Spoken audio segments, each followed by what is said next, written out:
Hi guys, so today is another day on the farm, and today I want to be sharing my experience with you guys farming egusi for the first time.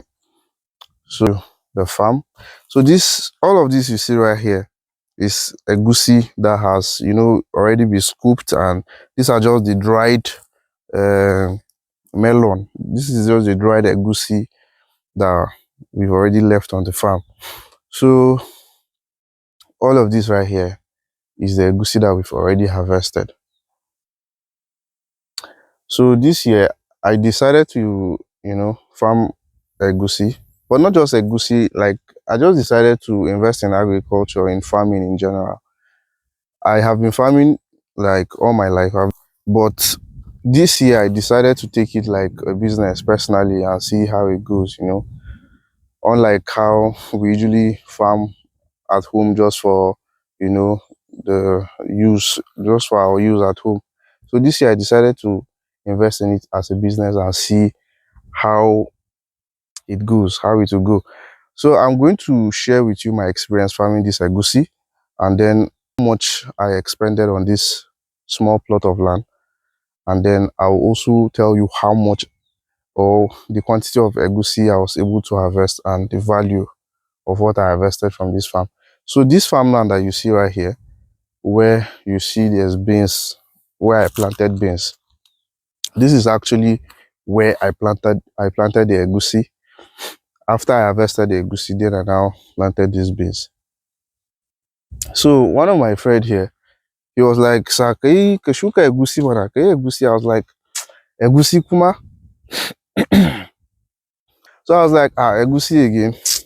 But then I thought about it. I was like, since I like egusi. I'm always eating egusi, and then I'm always buying egusi every now and then. I'll go and buy 1 or 2 cups and cook egusi soup. So I was like, let me just, farm the egusi so that I have it at home. I don't necessarily need to go and buy it before I cook it. So I now bought the idea. Then he gave me this very small plot of land. A small plot of land. Just maybe this will just be like maybe one plot of land, right? So when he gave me this land, and I said, okay, let me just do it and see how it goes. Said here on this piece of land was 1.5 mudu of egusi. We planted 1.5 mudu of egusi, and then after we planted it, we were able to, do everything. And at the end of the day, what we harvested from this farm was one bag of egusi. I'm going to show you. I'll attach a picture of the egusi that we harvested. We later dried it, and it gave us 1 bag of egusi. So my experience farming this egusi here now is this. I noticed that it's not so difficult to farm egusi. Egusi is quite very simple. You don't really need to even plow the ground like that. Most of the locals here, what they do is they just spray herbicide on the field and then plant the egusi like that. So it's not really difficult. When you plant, after some few weeks you weed, and you weed just once, and that's all. You don't even need to stress like that.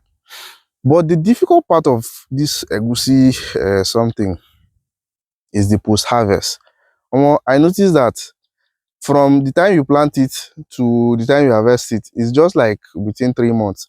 And the work there is not really hard, but post-harvest, in fact, from when you're harvesting it, that's where the real work is, because you have to gather the egusi in one place. After you've gathered it, then you will now puncture the egusi. After you've punctured the egusi, you will now allow it to rot. When the egusi has gotten rotten, that's when you now come and scoop out the seeds, the melon seeds. When you scoop them out, then you go and wash it and dry. So the post-harvest, the harvest and post-harvest is the most difficult area of this egusi farming, because you are going to it's not easy to dry egusi. Me that just harvested like 1 bag, I know the kind of stress it took me. And remember, you're going to be harvesting this egusi while it's still during the rainy season. So it's not like you're harvesting it when the rainy season is already over and you have a lot of sunlight to dry it. No, you're going to be harvesting it in the middle of rainy season. In fact, like I harvested my own early, I think late July to early August. And then this period is when rain used to fall a lot.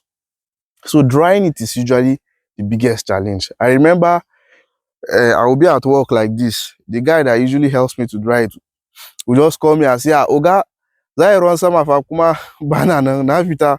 Dalla ka je ka ɗiba egusin nan. Meaning rain will soon fall. Oh. It's like rain is going to fall. So rush and go and pack the egusi. That's how I will leave the office and start running, grrr, rushing to go and gather the egusi before rain will beat it. And sometimes rain fell on it. So we had to still re-dry it again. So I'm now wondering, like, if I want to, scale up this egusi and farm it in like maybe 10 hectares, or people that do that, how do they really manage the post-harvest activities like drying the egusi? Because if you don't dry it properly, it's going to rot. So I'm wondering if they just rely on sunlight, because relying on sunlight means that you have to be very, very active, waiting to see that if rain is falling, you come and gather up your egusi, and maybe you harvest 20 bags. How then do you manage all of those things?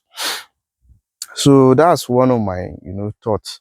Because like this particular farm I did now, the money I spent on this whole farm, because even though it's a small farm, the money I spent, I calculated everything, it was exactly 50,000 naira. It was 50k. So I spent 50k, and then I harvested one bag of egusi. And at the time of harvest, the egusi was selling for 55,000 naira as of when we harvested that time, about 3 weeks ago. It was selling for 55,000 naira here in the north. This is Taraba State I'm talking about. So I looked at it. I spent 50k to farm the egusi, and then at harvest, the cost of egusi in the market is 55,000 naira. So it means that I barely broke even. I'm just making a profit. If I want to sell the egusi as of that time, it means that I'm going to be making a profit of only 5,000 naira. Of which, to me, I don't think that's being profitable. I don't think that's being profitable. Because if I'm spending 50k and then egusi at harvest is 55k, I think that's quite poor.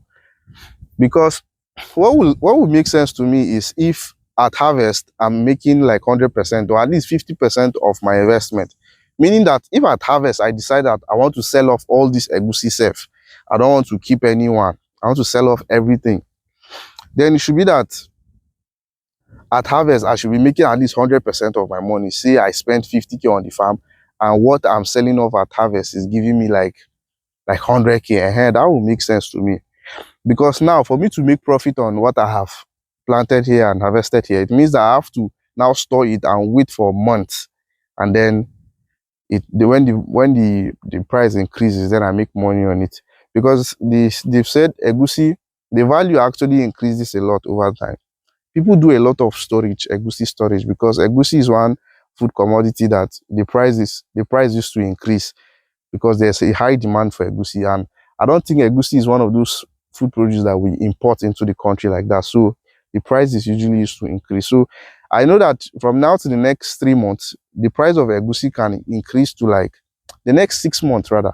The price of egusi can increase to like, let's say, 150,000 naira per bag. So by then I can say I've made 300% of my investment in farming this egusi. But then at least I feel at harvest I should be making at least 50% or 100%. That will, encourage me more. And it brings me to ask if there's anyone that is farming egusi in large scale, like you're doing it in a very, very large quantity. How do you, because right now, all I'm thinking is if I'm going to be farming egusi next year in large scale, like in a very large quantity, how do I, cut down the cost of my production such that I can, maximize profit, such that by the time I'm harvesting the egusi, at least I'll be making a profit of at least 50 or 200%. So if I now decide to store it, my profit can increase to like 300% in the next few months, you get? So those that are farming egusi in 10 hectares, 20 hectares, 25 hectares, how do you guys manage, first of all, how do you guys manage the post-harvest? It is especially drying of the egusi. Like I met a guy online that told me he's working on a dryer that is going to dry, was it a ton in 8 hours or so. So I was like, 8 hours is even quite long for me, because, but then it's still fine. I mean, if there's any kind of dryer where we can just connect it to electricity and leave it overnight, and it's able to dry your egusi in one night, that will be fine. That will make it much more easier. That will reduce the work a lot. So if anybody is already doing such a thing, he can, message me, so we see how it goes.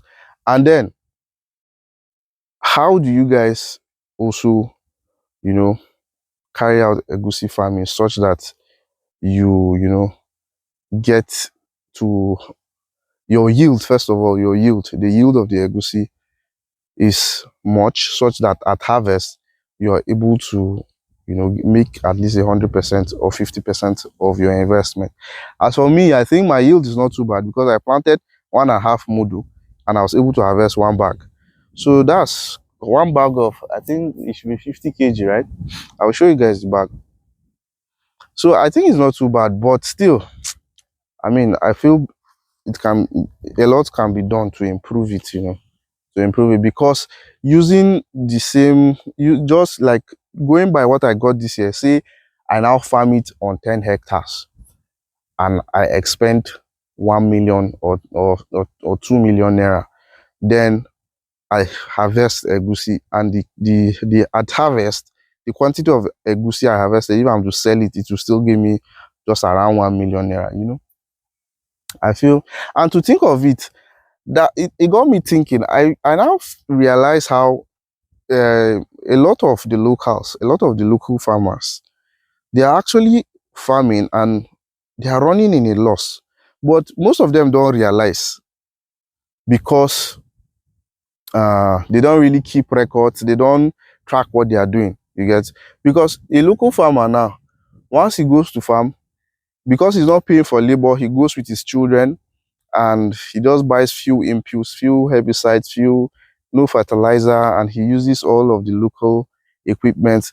He doesn't really factor in all of these things to say, I've spent such amount on labor, because he feels it's his family members and all. But if you have to factor in all of these things at harvest, because of the supply of those farm produce, for instance egusi now, at harvest you see how the price will drop drastically. The price of egusi will drop so much, such that if you're selling your produce at harvest, you're barely making any profit. That's the truth. Like the guy, that's one of my friend here, that I was asking him about his own egusi. He told me that Sanibana chika lisapi for that. He say, the border calculates all of these things, because it will make him feel sad or sorry for himself. So the local farmer, what he does is he just harvests, because he needs money for something else, or money for another thing. He just goes and sells it off and takes that money, whatever amount it is, he just takes it like that and uses the money for a different thing, and life continues. But if you look at it critically, the local farmer, he's not really making so much profit, because at the end of the day, he gets 1 bag, 2 bags.